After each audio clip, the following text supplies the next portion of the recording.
Bom dia.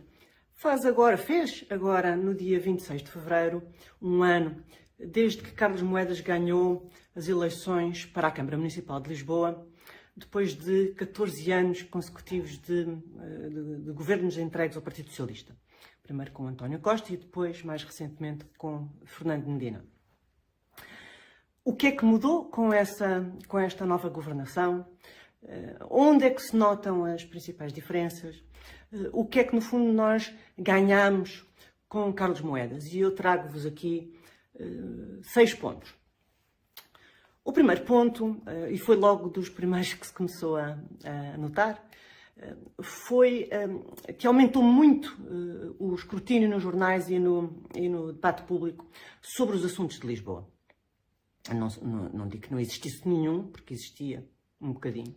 Existia sobretudo para celebrar os grandes feitos dos presidentes e dos governantes da Câmara Socialista. Mas havia um certo balanço entre o desinteresse e a bajulação. E isso acabou assim que Carlos Moedas tomou conta da Câmara. E foi uma boa alteração. As coisas ganham em ser discutidas.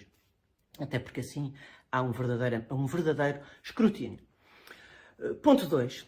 Viu-se um certo travão à parte folclórica das políticas identitárias. E isto aconteceu logo que Carlos Moedas recusou hastear nos passos do Conselho uma bandeira de uma das congregações LGBT, não sei se era trans, não sei exatamente qual era, não me lembro exatamente qual era o subgrupo, mas, de qualquer maneira, ele fez muito bem.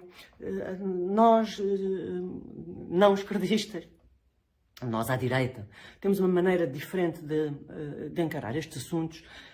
Consideramos que os cidadãos são todos iguais e que esta maneira de festejar e de celebrar estes dias é altamente demagógica e até contraproducente. Terceiro ponto.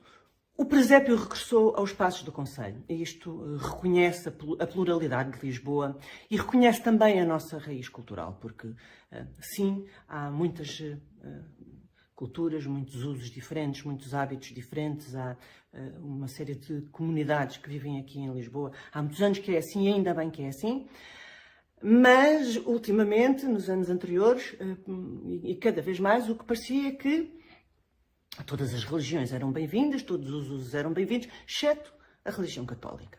E a Câmara de Lisboa, assim que chegou ao Natal, fez questão de mostrar isso muito claramente, instalando um presépio nos passos do Conselho. Quarto ponto. Até à data de hoje, não houve notícia de nenhum escândalo com a Justiça.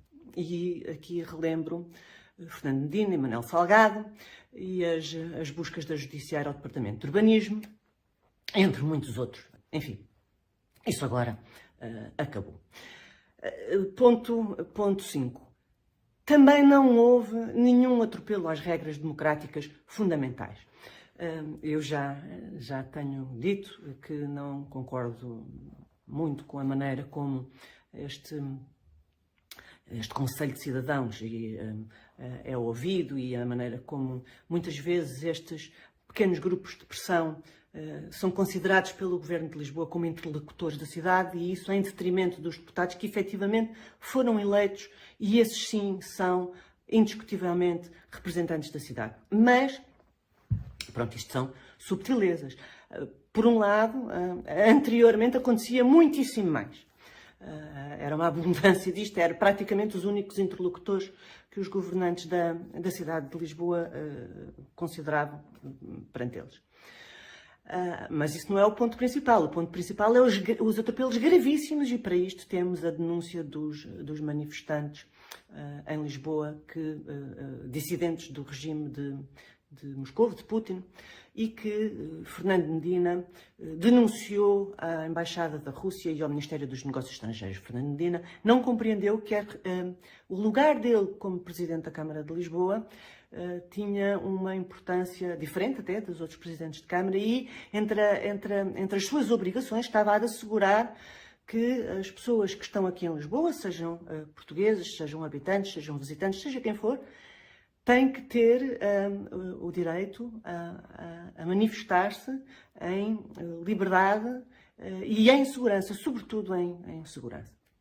Este Fernando Medina não só não compreendeu, como contribuiu para o contrário e contribuiu para uma manobra política gravíssima. Que o PS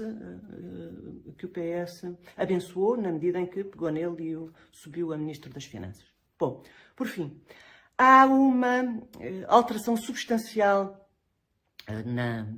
na atitude dos vereadores perante os deputados, sobretudo na maneira como respondem às perguntas e, acima de tudo, na maneira como respeitam a oposição. Isto, pura e simplesmente, não acontecia nos governos anteriores.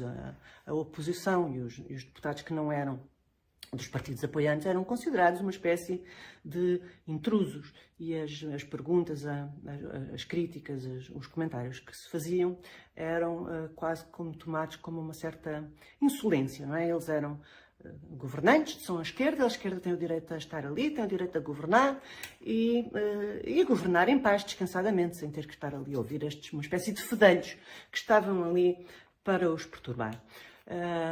Acabou, neste momento, os vereadores falam com os deputados, falam com a oposição, respondem ao que têm a responder e compreendem que eles são os verdadeiros representantes da cidade e que merecem, da sua parte, todo o respeito e toda a consideração. Ponto final. Muito obrigada e até ao próximo domingo.